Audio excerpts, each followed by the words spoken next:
The appraisal is important when buying a home or applying for a mortgage because the bank is only going to lend you a percentage of the appraised value. A hot housing market can present challenges when it comes to the appraisal because appraisers are looking at closed sales. And if they're looking at a sale from a month or two ago, well, that's not the new reality. Prices are going up, and so sometimes there might be a little bit of a lag. But one of the things that you can do is your appraiser should know that they can do certain time adjustments also. Those are allowed, if some of the comps are a bit aged, and that can help with that gap.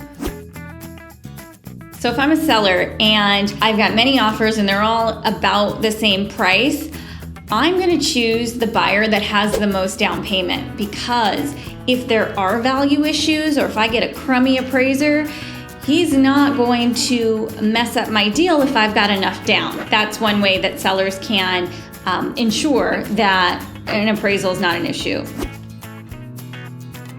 The reason why more down will help a buyer when it comes to appraisal issues is, for instance, if your plan was to put, let's say 25% down, and you have a shortage, you can put 20% down and still qualify for the loan, or even 15% down. So that doesn't blow your deal. It might mean, depending on the appraisal shortage, it might mean that the rate is slightly higher, but it still can be done. So one of the things the buyers can do to mitigate risk is choosing a local lender that really knows the area and is going to work with an appraiser who knows the city well. Another thing you can do is, if you have a larger down payment, you can look at being able to bridge the gap that way. Rather than having to bring in the cash to make up the appraisal difference, you can put a little bit less down and just increase your loan to value. And a lot of times it doesn't affect your payment too much. Another way a buyer might want to mitigate risk is having an appraisal gap coverage. So that's where you agree to cover the difference between the purchase price and the appraised value up to a certain amount.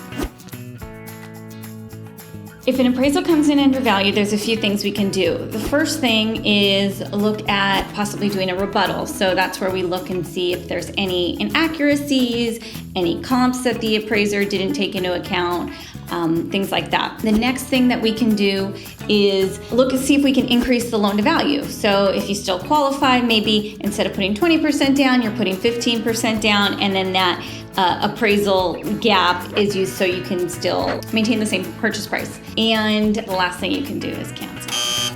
Other tips for getting an appraisal: making sure that the smoke detector and CO detectors are installed, that the water heater has a safety strap, things like that. That'll just avoid unnecessary delays and fees, so the appraiser doesn't have to go back out. Also, being nice. So an appraisal is somebody's opinion, okay? And so you want to be respectful and not pushy or annoying. That will go a long way.